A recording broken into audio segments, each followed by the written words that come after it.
Bom dia. Nosso tema ficou sobre alcaloides pirrolidizínicos e metilxantinas. Docente José Luiz Carneiro da Rocha e discente Camila Lopes e Girlandes Damasceno. O que são os alcaloides? Os alcaloides pirrolidizínicos têm uma distribuição restrita na natureza, podendo ser encontrados em algumas bactérias, organismos marinhos e em muitas espécies de plantas superiores, com mais de 400 compostos identificados em 6.000 angiospermas, apesar de seu potencial como substâncias citostáticas, o interesse terapêutico nesse grupo de alcaloide é nulo. Os alcaloides são distinguidos de outros metabólitos secundários de plantas por conter um nitrogênio em sua estrutura química. Sua biogênese deriva de distintos metabólitos primários nitrogenados, como por exemplo ornitina, que origina os alcaloides do tropano, pirrolidínicos e pirrolidínicos, quase não sabe. Tirosina, que dá lugar ao grupo dos bencilizoquinolênicos. Lisina, a partir dela que se formam os quinolidizínicos e piperidínicos. E do núcleo da piridina e do triptofano, os que derivam os alcaloides quinolínicos e indólicos. Aqui temos alguns exemplos de alcaloides pirrolidizínicos: necinas e ácidos néssicos, núcleo pirrolidizínico e N-óxidos. Esses exemplos aqui: pirrolidizina, N-óxido e tal. Os apis são considerados uma defesa poderosa das plantas contra a herbívora. Os apis não são tóxicos por si, eles são transformados pelas oxidases hepáticas dos mamíferos em agentes reativos pirrólicos, os quais reagem com os nucleófilos das biomoléculas. Distribuição. Os apis têm sido isolados, identificados ou detectados em diversos organismos, além das plantas, bactérias, fungos, endofíticos, organismos marinhos e animais, e algumas espécies de plantas superiores. Os apis existem simultaneamente em vários órgãos vegetais, sementes, folhas, flores, etc., em proporções variadas, dependendo da estação do ano, no local de coleta e da etapa do desenvolvimento da planta.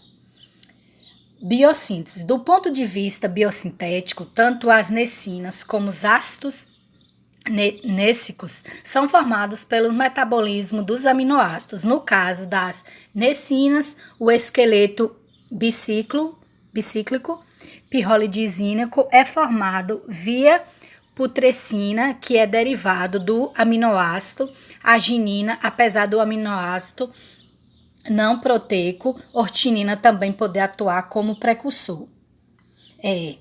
De modo geral, compreende um grupo de diversos compostos que causam problemas fisiológicos e neurológicos em mamíferos. São bases orgânicas que contêm animais secundários, terciários e cíclicas. A análise e o isolamento dos alcaloides depende da solubilidade da forma básica, livre e de forma ácida. A base livre é geralmente solúvel em solventes hidrofóbicos, fisiologicamente em valores de pH comumente encontrados no citosol, pH 7.2, e no vacuolo, pH 5 a 6, de células vegetais. O átomo de nitrogênio está protonado e, consequentemente, os alcaloides estão carregados positivamente e são solúveis em água. Aí temos aqui também propriedades fisicoquímicas.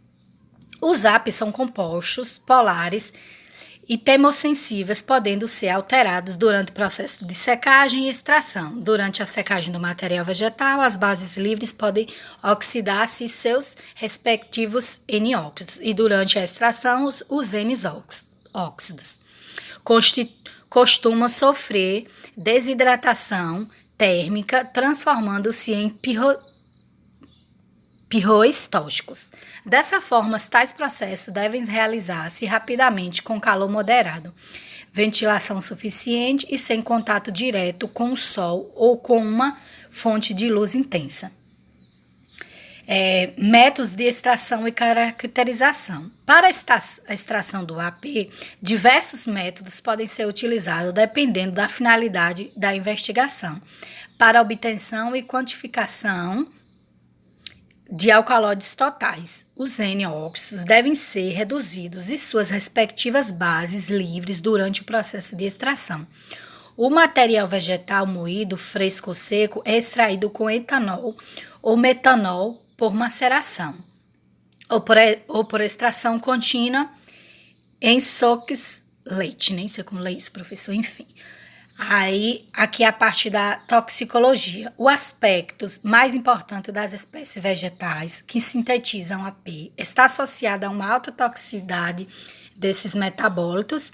É considerada a classe de toxina de origem vegetal que mais tem alterado a saúde humana animal. A intoxicação aguda causa hepatotoxicidade massiva com necrose hemorrágica.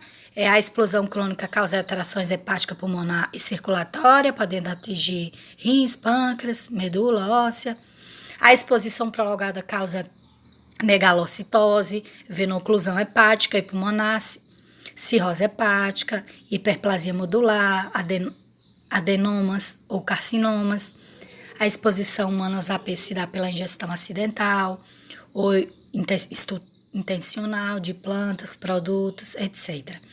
Aí aqui, a partir dessa introdução, aqui a Camila vai falar um pouquinho até finalizar. As metilxantinas são consideradas substâncias farmacologicamente ativas como o insumo mais difundido no mundo.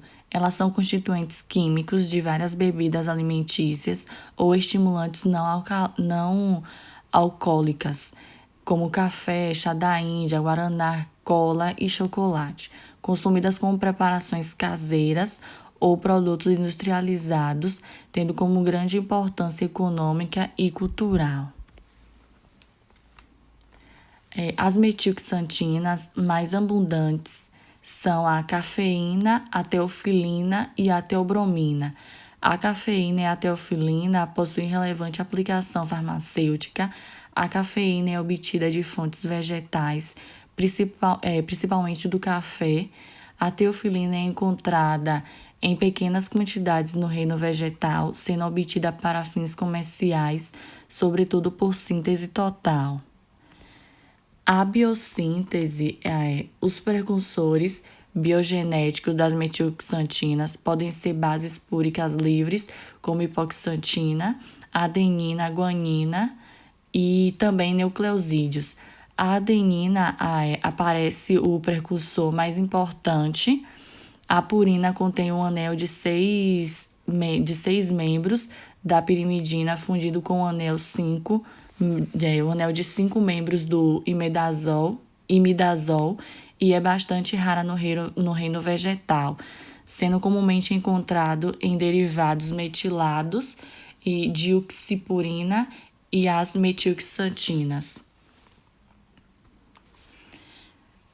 As propriedades físico-químicas, a hidroxipurina, como ácido úrico, ocorre em formas tautoméricas, lactima, a lactama, apresentam caráter afotero, podendo desse modo se comportar como ácido ou bases fracas. Existe a metilxantinas, também ocorrem em equilíbrio, exceto para a cafeína, que é trimetilada, e assim não pode formar enos lactima, apresentando um caráter básico mais pronunciado em relação a dimetilxantinas. Aí tem as cadeias da lactama, da lactama e da lactima. O método de extração. As metilxantinas são extraídas por solventes clorados em meio amoniacal ou solventes clorados diretamente de suas soluções aquosas ácidas, pois são bases fracas e seus sais dissociam-se facilmente em água. Para a obtenção de maior grau de pureza, utiliza-se o método clássico para extração de alcaloides. Elas também podem ser extraídas diretamente por método de sublimação e extração com fluido supercrítico. Referente às propriedades farmacológicas e uso terapêuticos, as metilxantinas apresentam um amplo espectro de atividades farmacológicas agindo sobre o sistema nervoso central, cardiovascular, renal, digestório, imunológico e também sobre o metabolismo de carboidratos e lipídios. Os efeitos são quantitativamente semelhantes, mas quantitativamente diferentes. E em função da potência, as diversas metilxantinas são empregadas com diferentes finalidades terapêuticas. No sistema nervoso central, são estimulantes que facilitam a atividade cortical, inibem o sono, diminuem a sensação de fadiga, estimulam os centros respiratórios e vasomotores bulbares, reduzindo a sensibilidade dos quimiorreceptores ao dióxido de carbono. No sistema cardiovascular, possui ação inotrópica positiva, aumentam a frequência e os débitos cardíacos e coronário. A teofilina possui um efeito mais marcante. A cafeína causa vasoconstricção do sistema vascular cerebral e vasodilatação periférica, agindo também como o vasodilatador coronário periférico. Na musculatura lisa, a teofilina é menos acentuada, a teobromina induzem um relaxamento não específico da musculatura brônquica, das vias biliares e do uréteres. Referente à musculatura estriada, estimulam a concentração, reduzindo a fadiga muscular. Tal efeito é mais pronunciado para a cafeína. E na diurese, a teobromina e a teofilina aumentam o débito sanguíneo renal e a filtração glomerular, possuindo uma atividade diurética notável, e o efeito é mais duradouro para a teobromina. E para finalizar, sobre a questão de concurso, a gente escolheu essa daqui. As metilxantinas são substâncias derivadas das purinas ou bases púricas, que são compostos nitrogenados heterocíclicos derivados de nucleotídeos, devido à sua biossíntese não ser derivada a aminoácidos, mas de bases púricas. Alguns autores classificam as metilxantinas como pseudo-alcaloides, principalmente pela semelhança estrutural e características físico-químicas. As metilxantinas são derivadas metilados da xantina. Essas substâncias, de maneira artesanal, caseira ou industrializadas. As metilxantinas mais abundantes no reino vegetal são cafeína, teofilina e teobromina. No entanto, a cafeína e a teofilina são as de maior interesse farmacêutico. Sobre as metilxantinas, marque a alternativa incorreta. Aí temos aqui A, B, C, D, E e a gente colocou a opção D. A resolução. A teofilina e a cafeína são usadas clinicamente como broncocondiladores. Aí aqui está as referências da gente e finalizamos por aqui.